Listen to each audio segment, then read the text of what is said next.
Hi everyone, स्वागत आप सभी का मेरा यूट्यूब चैनल में। ये है केयू का सिलेबस और 2 ईयर का जो सिलेबस है कोर्स है आपका, उसी के अकॉर्डिंग आज हम देखेंगे हम कि आपके इम्पोर्टेंट क्वेश्चंस क्या बन सकते हैं। ये बीएड सेकेंड ईयर के लिए है, ठीक है। तो बीएड सेकेंड ईयर के अभी जो एग्ज़ाम है उनके लिए इम्पोर्टेंट क्वेश्चन बता रही हूँ, एक ही वीडियो में बता दूँगी। 4 ही आपके सब्जेक्ट हैं और जो फर्स्ट ईयर के हैं वो सितंबर में है, तो वो थोड़ा डिले हो जाएगा। तो सेकेंड ईयर के पहले देखेंगे इंपॉर्टेंट क्वेश्चंस। फर्स्ट आपका है कोर्स नॉलेज एंड करिकुलम, जिसमें मैक्सिमम तो है आपके 100, थ्योरी आपका 80 होगा, इंटरनल आपका 20 होगा। तो चलिए फिर देखेंगे इसमें क्या इम्पोर्टेंट है। फर्स्ट यूनिट है आपकी नॉलेज बेसिस ऑफ एजुकेशन।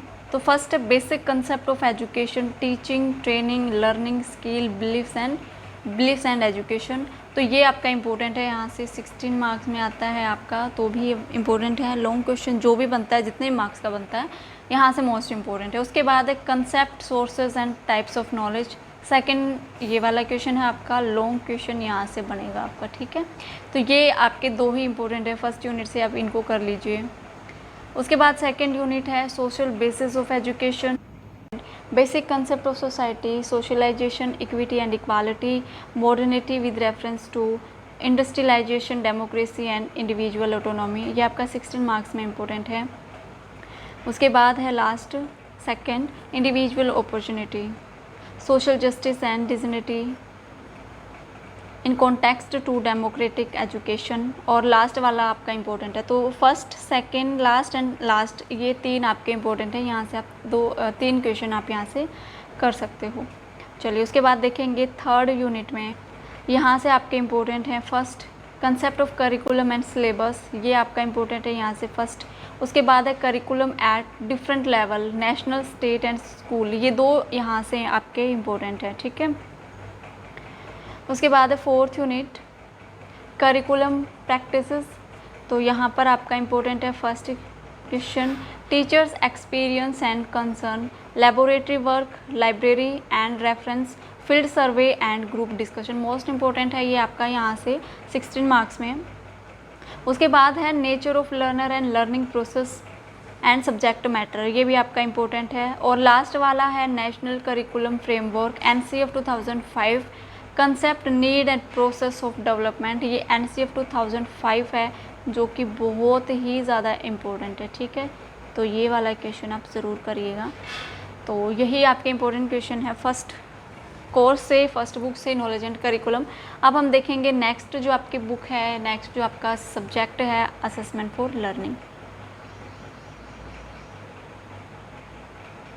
उसके बाद है आपका सेकंड असेसमेंट फॉर लर्निंग, ये भी आपका 100 मार्क्स का होगा, जिसमें 80 के आपके थ्योरी का एग्ज़ाम होगा और 20 आपका होगा इंटरनल। तो यहाँ से इम्पोर्टेंट देखेंगे फर्स्ट यूनिट से। आप अपना कोर्स उठा सकते हो, अपनी बुक उठा सकते हो, वहाँ से आप इसको सब टिक कर सकते हो, ठीक है। सो चलिए फर्स्ट है आपका concept of assessment and evaluation and their interrelationship, ये मोस्ट इम्पोर्टेंट है आपका यहाँ से। उसके बाद आप कर सकते हो लास्ट वाला question, critical reviews of current evaluation practices, जिसमें आपका मोस्ट इम्पोर्टेंट है formative and summative evaluation, prognostic and diagnostic, quantity and quality. यहाँ से 3 इम्पोर्टेंट है आपके, ठीक है। एक तो फर्स्ट आपका क्वेश्चन हो गया, उसके बाद formative, summative, prognostic and diagnostic and quantity and quality, ये आपका मोस्ट इम्पोर्टेंट है, यहाँ से ही कर सकते हो। उसके बाद है सेकंड यूनिट आपकी assessment for learning, assessment of learning, ठीक है।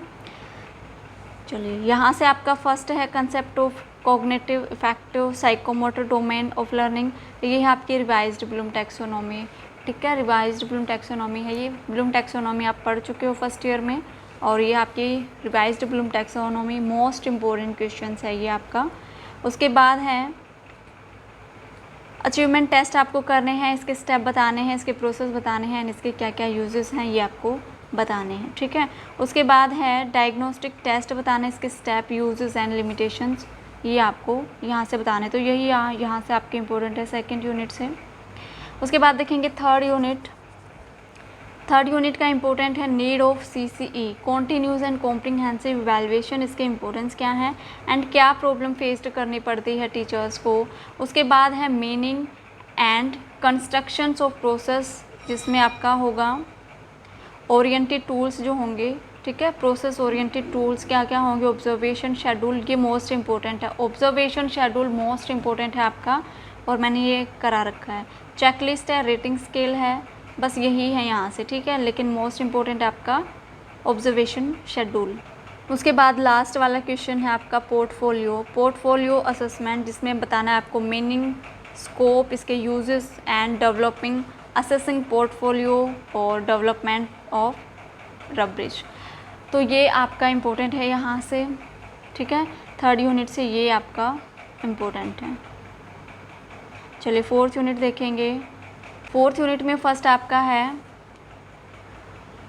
डिस्क्रिप्टिव स्टैटिक्स, जिसमें आपको करना है measures of centre tendency and measures of variability and percentage, जिसमें मीन मीडियन मोड आता है ना, मेजर्स ऑफ सेंटर टेंडेंसी में मीन मीडियन मोड, ये सब आपके आ जाएंगे, तो ये आपका इम्पोर्टेंट है। उसके बाद है आपका NPC normal probability curve, percentile और ग्रेडिंग, इसके मीनिंग, टाइप्स एंड इसके यूजेस बताने हैं। और यहाँ से आपके इम्पोर्टेंट है लास्ट में रिपोर्टिंग स्टूडेंट प्रोग्रेस, जिसमें प्रोग्रेस रिपोर्ट होगी, क्यूमुलेटिव रिकॉर्ड्स होंगे, profiles and it's there uses and portfolio यहाँ से आ जाएगा, ठीक है। यहाँ से आपके यही इम्पोर्टेंट है फोर्थ यूनिट से। दोबारा से देखेंगे, एक तो ये आपका हो गया 16 मार्क्स में, जैसे भी लॉन्ग क्वेश्चन आता है, NPC ग्रेडिंग सिस्टम हो गया, और उसके बाद आपका यहाँ से हो गया रिपोर्टिंग स्टूडेंट्स परफॉर्मेंस, ठीक है।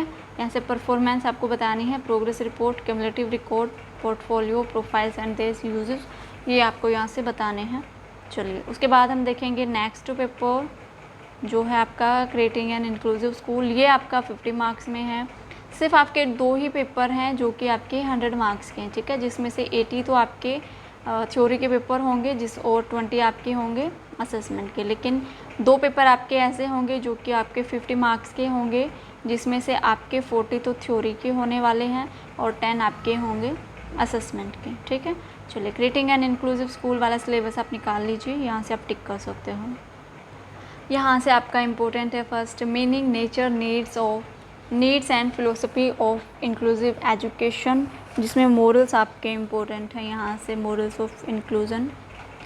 उसके बाद है आपका national policy of person with disability act 2006 and Sarva Shiksha Abhiyan in terms of inclusive education, ये आपके इम्पोर्टेंट हैं। देन लास्ट आपका है psychosocial educational characteristics, functional limitations, role of family and community participation with reference to locomotor important नहीं है। यहाँ पर आपका मोस्ट इम्पोर्टेंट है hearing impairment, visual impairment, learning impairment and mental retardation. तो यहाँ से 4 क्वेश्चन आपके इम्पोर्टेंट बनेंगे, ठीक है। हेयरिंग इम्पेयरमेंट हो गया फर्स्ट, विजुअल इम्पेयरमेंट हो गया, लर्निंग इम्पेयरमेंट हो गया एंड मेंटल रिटार्डेशन हो गया। तो 4 क्वेश्चन यहाँ से इम्पोर्टेंट है, तो आप समझ गए हैं। लास्ट वाला एक तो 16 मार्क का क्वेश्चन आपका यहाँ से आएगा 100% चांस है इन 4 में से एक इम्पेयरमेंट आपसे, एक डिसेबिलिटी से आपसे पूछी जाएगी। और दूसरा जो क्वेश्चन होगा, एक तो यहाँ से मॉडल्स ऑफ इंक्लूजन पूछ लेंगे, या फिर इनमें से जो आपकी पॉलिसीज़ हैं इनमें से एक क्वेश्चन आपको यहाँ से देखने को मिलेगा। फर्स्ट यूनिट में यही इंपॉर्टेंट है, आपके 2 ही यूनिट है तो ज़्यादा सिलेबस नहीं होगा आपका। उसके बाद है inclusive practices in classroom. First ही आपका इंपॉर्टेंट है school readiness and sports service of inclusive education, ठीक है। सो यहाँ से आपका है role of classroom teacher and resources teacher inclusive education, ये आपका मोस्ट इम्पोर्टेंट है। उसके बाद है teaching learning strategy in inclusive education, cooperative learning, peer tutoring, social learning and multi sensoring learning, ये आपका इम्पोर्टेंट है यहाँ से, ठीक है। एक तो फर्स्ट हो गया, उसके बाद सेकंड, ये आपके यहाँ से इम्पोर्टेंट है। हाँ, तीसरा आपका ये हो गया था school readiness and sports services for school inclusive education, तो ये आपके इम्पोर्टेंट है यहाँ से, ठीक है। तो यही आपका सिलेबस था क्रिएटिंग एन इंक्लूसिव एजुकेशन का, स्कूल का। बस 2 ही यूनिट है आपके यहाँ से, इनको आप टिक कर सकते हो। उसके बाद है आपका एनवायरमेंटल एजुकेशन, तो इन्वायरमेंटल एजुकेशन में भी 2 ही यूनिट आपको देखने को मिलेंगी। तो जिसका भी इन्वायरमेंटल एजुकेशन आपने सेलेक्ट किया हुआ है उसके अकॉर्डिंग आप देख लेना, ठीक है। ये इंपॉर्टेंट क्वेश्चन मैं आपको यहाँ नहीं करा रही हूँ। चलिए हम देखेंगे नेक्स्ट, जिसके पास सबसे ज़्यादा पेपर या फिर सबसे ज़्यादा सब्जेक्ट जो होगा वो होता है फिज़िकल एजुकेशन वाला। Health, physical and yoga education का इम्पोर्टेंट क्वेश्चन हम यहाँ पर देखेंगे। चलिए यहाँ पर 2 ही यूनिट होंगी, जिसमें से एक तो क्वेश्चन आपको यहाँ से मिलेगा, एक क्वेश्चन आपको यहाँ से मिलेगा, ठीक है, क्योंकि 2 ही यूनिट है। तो फर्स्ट है आपका health, yoga and physical education में concept of health and factor affecting health, ये है। उसके बाद concept of types of yoga, ये आपका एक ही क्वेश्चन बनेगा। Physical education and its objective, ये आपका 16 मार्क का एक क्वेश्चन बनेगा, ठीक है। दोबारा बता देती हूँ, concept of health and factor affecting health, इसके टाइप्स क्या है, इसके कंसेप्ट क्या है एंड इसके ऑब्जेक्टिव क्या है, ये इंपॉर्टेंट आपका रहेगा फर्स्ट क्वेश्चन, जो कि लॉन्ग क्वेश्चन आपका बनेगा। उसके बाद है आपका डाइट, फूड एंड न्यूट्रिशन क्या होगा। उसके बाद है types of food according to yogis and yogic diet, तो और उसके बाद है malnutrition causes and prevention, ये आपका इम्पोर्टेंट है यहाँ से, ठीक है, यही इम्पोर्टेंट है यहाँ से। उसके बाद सेकंड यूनिट होगी हमारी, सेकंड यूनिट आपकी सेफ्टी एंड सिक्योरिटी के ऊपर। सो फर्स्ट आपका इम्पोर्टेंट रहेगा communicable disease mode prevention and control, ये आपका मोस्ट इम्पोर्टेंट है। उसके बाद है first aid in causes of wants, तो ये भी आपका मोस्ट इम्पोर्टेंट है। चलिए उसके बाद लास्ट आप देख रहे हो 4th point posture and physical fitness, ये भी आपका मोस्ट इम्पोर्टेंट है। तो 3 ही क्वेश्चन हैं जो कि आपके यहाँ से 16 मार्क के बनते हैं। जो आप यहाँ पर देख रहे हो ना कि पोल्यूशन और ग्लोबल वार्मिंग, ये आपके 4 मार्क्स में या फिर मोस्टली ईजी से क्वेश्चन है। अगर ये आपसे पूछ भी ले तो आप इसको आसानी से कर सकते हो। तो यहाँ पर जो इम्पोर्टेंट है वो यही है, 3 ही क्वेश्चन आपके इम्पोर्टेंट हैं, ठीक है। तो यही थे मोस्टली जो मेन कॉमन से सब्जेक्ट हैं, वो मैंने आपको बता दिए हैं, केयू के बीएड सेकंड ईयर के इम्पोर्टेंट क्वेश्चंस। तो आज के लिए तो बस इतना ही, मिलते हैं फिर नेक्स्ट वीडियो में। तो जितने भी इम्पोर्टेंट क्वेश्चंस बताए हैं, सबसे पहले तो इनकी तैयारी कीजिए, और आपके पास इतना भी टाइम नहीं है कि आप अलग से क्वेश्चन करो। तो आप इम्पोर्टेंट क्वेश्चंस कर लोगे तो आपके मार्क्स बहुत ज़्यादा आ जाएंगे, मतलब अब बहुत अच्छे मार्क्स आप गेन कर लोगे, अच्छी परसेंटेज आपकी बन जाएगी। जो भी इम्पोर्टेंट क्वेश्चंस यहाँ से बनते हैं वो सब मैंने आपको बता दिए हैं, ठीक है। चलिए फिर आज के लिए तो बस इतना ही, मिलते हैं फिर नेक्स्ट वीडियो में। तब तक घर पर रहें, सुरक्षित रहें और अपने एग्ज़ाम की तैयारी बेटर रखें।